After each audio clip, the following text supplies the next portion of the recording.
یہ اس کی کیفیت ہے کہ گناہ کرنے کے بعد، نافرمانی کرنے کے بعد اس کا دل لرز اٹھتا ہے۔ وَقُلُوبُهُمْ وَجِلَةٌ، تو حضرت عبداللہ ابن مسعود فرماتے ہیں یوں محسوس کرتے ہیں جس طرح پہاڑ تلے آ گیا ہے اور پہاڑ ابھی گر جائے گا اور انہیں کچل دے گا، تو وہ جلدی جلدی تلافی کرتے ہیں، توبہ کرتے ہیں، رجوع اللہ کرتے ہیں تاکہ ہمارا گناہ معاف ہو جائے۔ اور منافق کی مثال بھی بیان کی گئی، جب وہ گناہ کرتا ہے تو یوں محسوس کرتا ہے جیسے بدن پہ مکھی بیٹھی تھی، ہلکے اشارے سے اڑا دی۔ سویر سے لے کر شام تک کتنی بار ہم اپنے بدن پہ بیٹھی مکھیاں اڑا دیتے ہیں اور ہمیں شام کو یاد بھی نہیں ہوتا کہ یہ عمل ہم نے کتنی بار کیا ہے۔ میں اور آپ اپنے اندر اتر کر کے دیکھ سکتے ہیں ہماری کیفیت باطن کیا ہے۔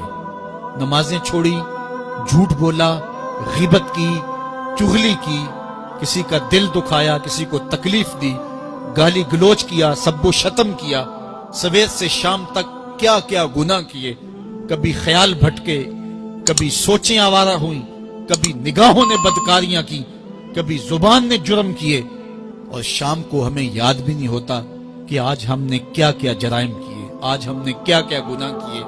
اگر ہماری یہ کیفیت ہے تو یہ عملی نفاق ہے کہ بدن پہ مکھی بیٹھی اور اڑا دی۔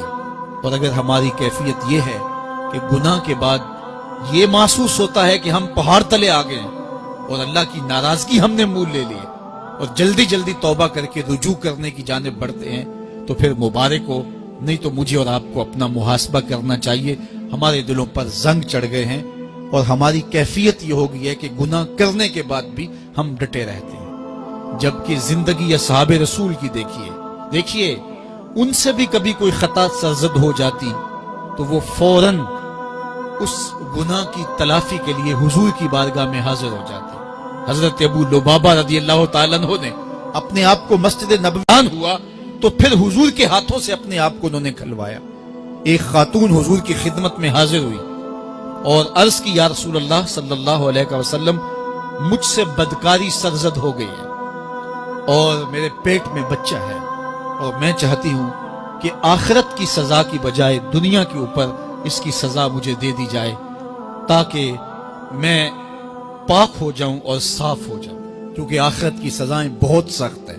اللہ کے محبوب علیہ السلام نے جبریل امین سے ایک دن پوچھا تھا، مجھے جہنم کے عذابوں کا ذکر سناؤ، تو عرض کی، یا رسول اللہ صلی اللہ علیہ وسلم، سب سے ہلکا عذاب، اخف العذاب، ہلکا ترین عذاب یہ ہے کہ جہنمی کے پاؤں میں آگ کے جوتے رکھے جائیں گے، باقی اس کے پورے بدن پہ آگ نہیں ہوگی، صرف آگ کے جوتے اس کو پہنائے جائیں گے، لیکن اس کی حدت، گرمی اور شدت اتنی ہوگی، یغلی منہما دماغہ، اس کی شدت سے اس کا دماغ پگھل کر ناک اور کانوں کے ذریعے سے باہر آنا شروع ہو جائے گا۔ یہ سب سے ہلکے عذاب کی کیفیت ہے، اور جو عذاب سخت ہیں الیاذ باللہ۔ اللہ تعالیٰ قرآن مجید میں فرماتا ہے، ثم لا يموت فیہا ولا یحیا، اس بڑے عذاب کا ذکر کیا جو جہنمیوں کو دیا جائے گا، فرمایا اس عذاب کی کیفیت یہ ہوگی، بندہ نہ جیے گا نہ مرے گا۔ جیے گا اس لیے نہیں کہ آگے اور پیچھے، دائیں اور بائیں آگ ہی آگ ہوگی، تو اس آگ میں جینا کو جینا تو نہیں ہوگا، اور مرے گا اس لیے نہیں کہ موت کو موت آ چکے۔ جنت میں جنتیوں کو ایک ہی ڈر اور خدشہ ہوگا کہیں موت نہ آ جائے، اور جہنمیوں کو ایک ہی امید ہوگی کہیں موت آ جائے اور جان چھوٹ جائے۔ اللہ تعالیٰ مینڈے کی شکل میں موت کو لائے گا اور موت کو ذبح کیا جائے گا۔ جنتی جنت سے اور جہنمی جہنم سے دیکھ رہے ہوں گے، جب موت کو ذبح کر دیا جائے گا، اب موت نہیں ہے، تو جنتی اتنے خوش ہو جائیں گے کہ اگر موت کو موت نہ آئی ہوتی تو یہ خوشی سے مر جاتے، اور جہنمی اتنے مایوس، دکھی اور پریشان ہوں گے کہ اگر موت کو موت نہ آئی ہوتی تو یہ صدمے سے مر جاتے، تو وہ کانوں کے راستے سے باہر آ جائے۔ تو اس نے عرض کی، یا رسول اللہ صلی اللہ علیہ وسلم، میرے اوپر حد جاری کر دیجئے۔ اور اس نے کہا کہ میرے پیٹ میں جو ہے وہ بچہ ہے۔ اللہ کے محبوب علیہ السلام نے فرمایا، جاؤ جب بچہ پیدا ہو تو پھر آنا۔ وہ چلی گئی، تو جب بچہ پیدا ہوا تو گود میں اٹھائے پھر حضور کی خدمت میں حاضر ہوئے اور عرض کی، یا رسول اللہ، یہ ہے بچہ جو میں نے گناہ کیا تھا، بدکاری کی تھی، آج یہ اس کی نشانی ہے۔ تو اللہ کے محبوب علیہ السلام نے فرمایا کہ اسے لے جاؤ اور اسے دودھ پلاؤ، اور جب یہ کچھ کھانے پینے لگ جائے گا تو پھر آنا۔ تو تھوڑی دیر کے بعد، کچھ دنوں کے بعد وہ دوبارہ حاضر ہوئی اور اس نے اس بچے کے ہاتھ میں روٹی کا ٹکڑا دیا ہوا تھا اور عرض کی یا رسول اللہ دیکھ لیجئے اب یہ روٹی کھانے لگ گیا ہے۔ اللہ اکبر۔ تو اللہ کے محبوب نے فرمایا انہیں لے جاؤ اور جا کے انہیں سنسار کر دو۔ اس کی یہ حد بنتی تھی، اس کو سنسار کیا اور اس نے خود یہ سزا اپنے لیے قبول کی۔ مائز ابن مالک اسلمی عرض کی یا رسول اللہ طہرنی، مجھے پاک کر دیجئے۔ میرے حضور نے فرمایا جاؤ اللہ سے معافی مانگو۔ وہ گئے اور معافی مانگی، بے چینی اتنی تھی، پھر آ گئے اور عرض کی طہرنی یا رسول اللہ، حضور مجھے پاک کر دیجئے۔ فرمایا جاؤ اللہ سے معافی مانگو۔ وہ گئے، معافی مانگی، پھر پلٹ آئے، تیسری مرتبہ، چوتھی مرتبہ۔ آقا کریم نے فرمایا فیما اطہرک، تمہیں کہا اللہ سے معافی مانگو، کریم ہے معاف کر دے گا، تم پھر پلٹ آتے ہو، تمہیں کس جرم سے پاک کروں؟ قال من الزنا، عرض کی مجھ سے بدکاری ہو گئی ہے اور میں چاہتا ہوں کہ دنیا پر فارغ ہو جاؤں۔ حضور نے فرمایا کہ اس کا توازن عقلی تو ٹھیک ہے، عرض کی حضور صحیح الحواس ہے۔ کہا کہ یہ نشے میں تو نہیں کہہ رہا، کسی نے اٹھ کے منہ سونگا، کہا حضور ایسی بات بھی نہیں ہے۔ فرمایا تم سوچ لو کیا کہہ رہے ہو؟ کہا حضور جو میں کہہ رہا ہوں وہ سچ کہہ رہا ہوں، مجھ سے گناہ سرزد ہو گیا اور میں چاہتا ہوں کہ دنیا پر ہی فارغ ہو جاؤں۔ اللہ کے محبوب علیہ السلام نے فرمایا کہ انہیں سنسار کر دو۔ مائز ابن مالک اسلمی کو سنسار کر دیا گیا۔ جب ان کا جنازہ اٹھا تو حضور بھی جنازے کے جلوس میں تھے۔ کسی کی زبان سے نکلا لو مائز نے گناہ کیا تھا، بس یہ بات سننے کی دیر تھی، اللہ کے محبوب کے چہرے پہ جلال آ گیا۔ فرمایا خبردار اگر کسی نے میرے مائز پہ بات کی، میرے مائز نے ایسی سچی توبہ کی ہے اگر روئے زمین کے تمام مسلمانوں میں بانٹ دی جائے لکفاہم، سب کی مغفرت ہو جائے۔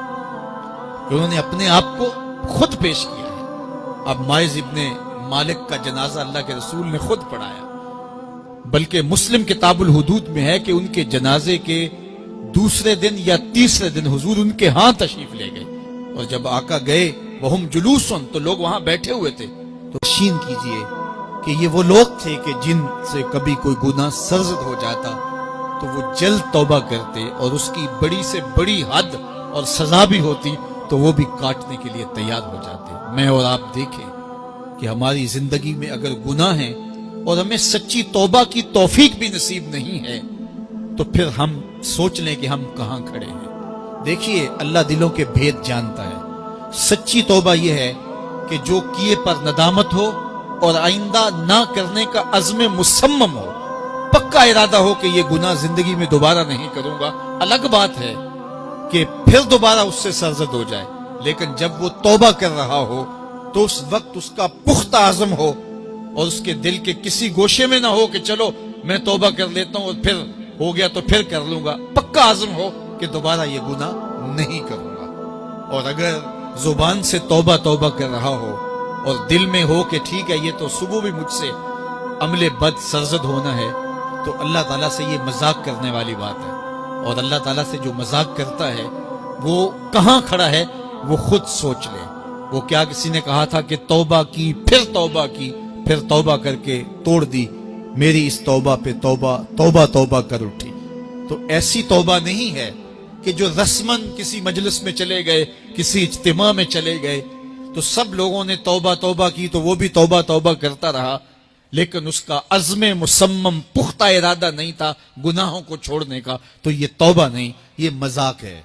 اس لیے اللہ کے حضور سچی توبہ یہ ہے کہ ما قبل کے گناہوں سے ندامت پیدا ہو جائے اور سچے دل سے ارادہ کیا جائے، پختہ عزم کیا جائے کہ دوبارہ میں یہ گناہ نہیں کروں گا۔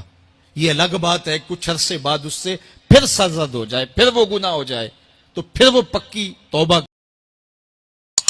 Subscribe now and press the bell icon. Never miss an update.